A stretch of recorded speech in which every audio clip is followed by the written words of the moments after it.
Abraham was 70 years old. And he woke up. And the voice said, get up and go to another country.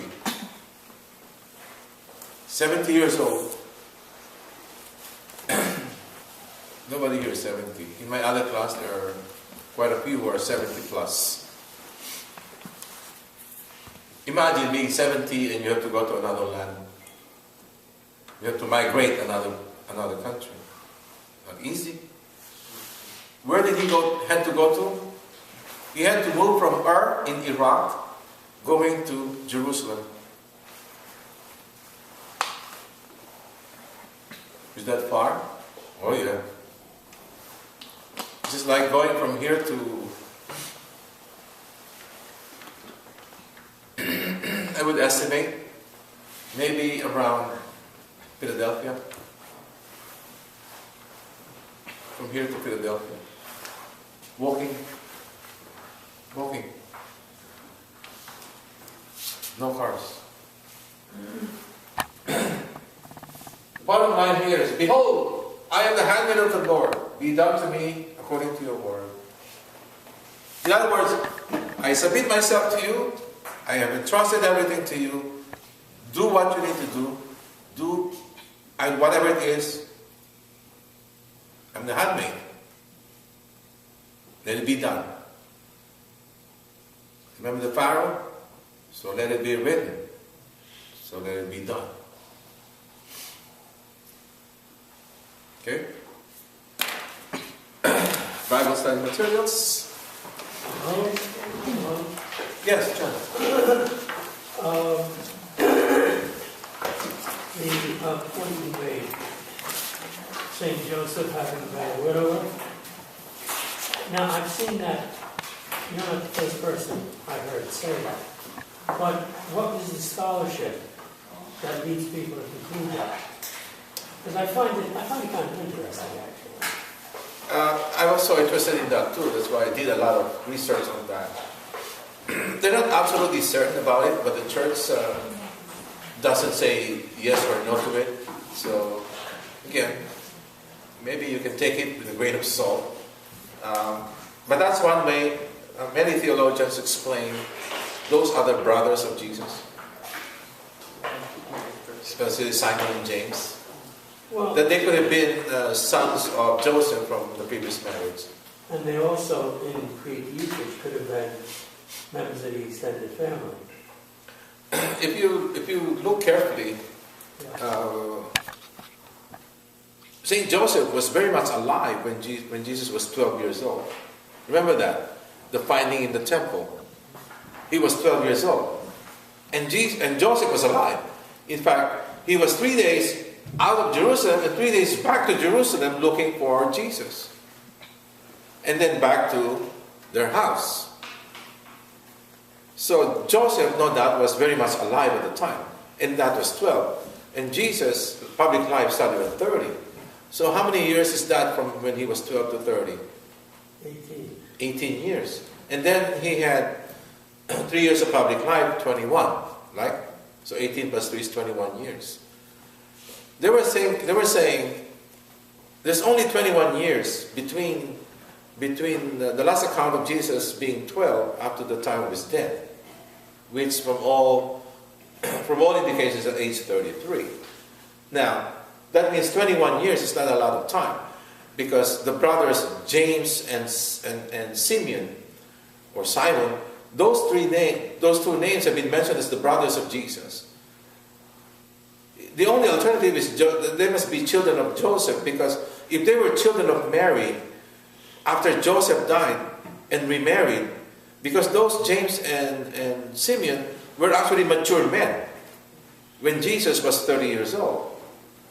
So how in the world could Mary have children? There was no time to beget two sons to be mature at about the same age as Jesus, considering that if Joseph had died already.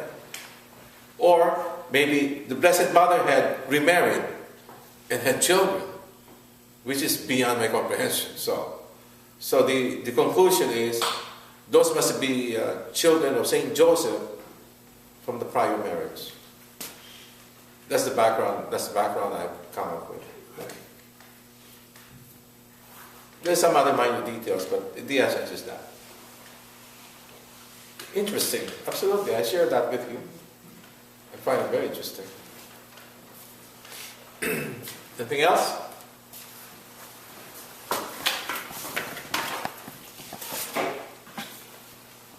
Underline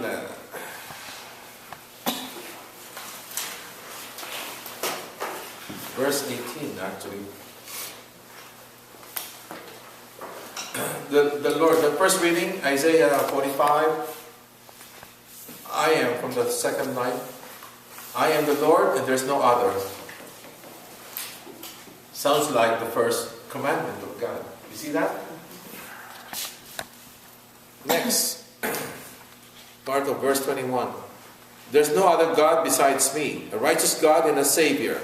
There's none besides me. Don't forget, Isaiah lived 700 years before Jesus Christ. And Isaiah has written this. Turn to me and be saved, all the ends of the earth, for I am God and there's no other. So verses 21 and 22 must be underlined. And then part of verse 23. To me every knee shall bow and every tongue shall swear. Sounds like St. Paul, remember? St. Paul? Every knee shall bow and every tongue shall confess.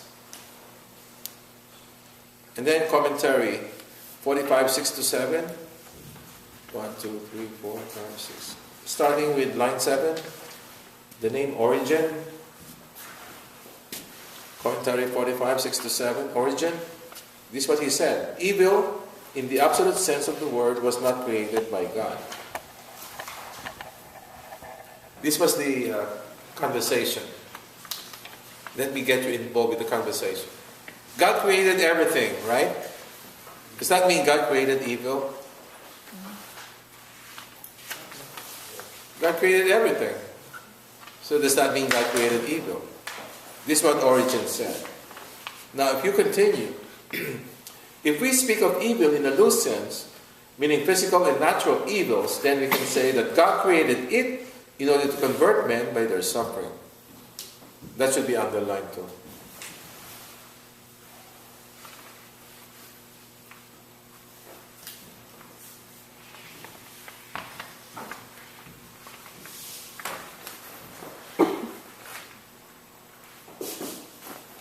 And then I underlined for you the bottom of that.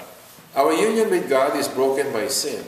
It is fitting, therefore, that we return to Him along the path of suffering. But I have underlined it for you.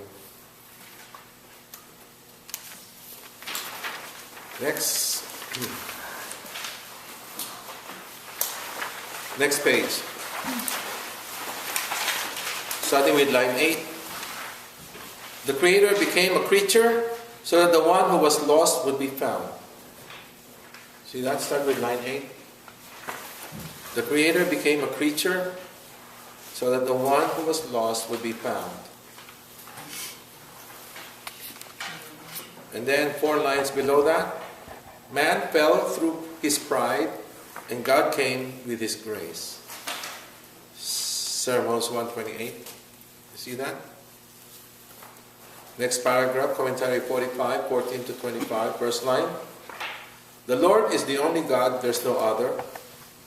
You can see here the repetition of that point. There's only one God. Only God can save, and so all the nations are invited to acknowledge His sovereignty and worship Him on Zion. Next, Gospel, Book 7.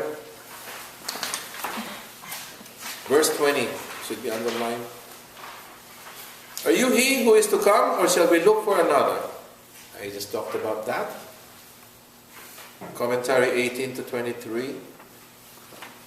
I'm sorry, John, I have to quote St. John Chrysostom again. The man with the golden mouth. John made this inquiry not from doubt or ignorance. So, this is what Anthony was saying. And many of you said, I think Sister Anne also said that John the Baptist knew that Jesus was the Messiah. Or he never doubted that Jesus was indeed the Messiah. But the reason he did that was because he wished his disciples to be satisfied on this point by Christ himself. See that? I love St. John Chrysostom.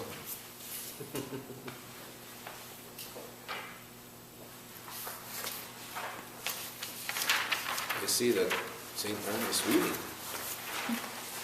Next, turn the page. On commentary 22, second paragraph. Starting with line 3. Selfishness and domination are permanent temptations for men.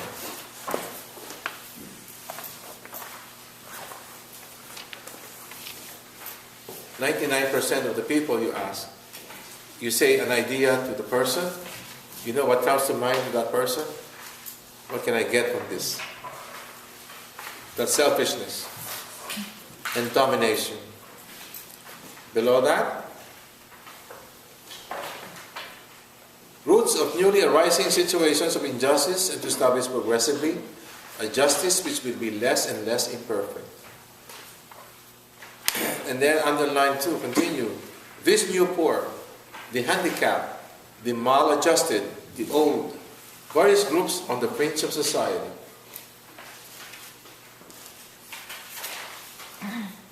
Do you know that we follow the Lord's example? The church has always taken special care of those needs. Okay? As God-fearing Christians, we should be so concerned about those special needs. The poor, the maladjusted, those groups on the fringe. You know what does it mean on the fringe of society? What do you make of those groups on the fringe of society? The poorest. The poorest of the poor. Those who are totally, completely ignored, not even considered. Yeah. At a Penn Station. Either Penn Station. Yeah. That's why I was a little bit, when I heard it, I couldn't believe it. One candidate for president said, Palestinians are invented people. Did you hear that? Invented people. They're souls, loved by God. They may not be Christians, but they are our neighbors, aren't they? I mean, it definitely arouses more animosity. You know what I mean? I mean, if I were one of them, with more reason, I'm not one of them, but my heart is like burning with so much desire for justice. Right? You feel like, wait a minute, I'm a soul. I've been created in the image and likeness of God. Anyway, next.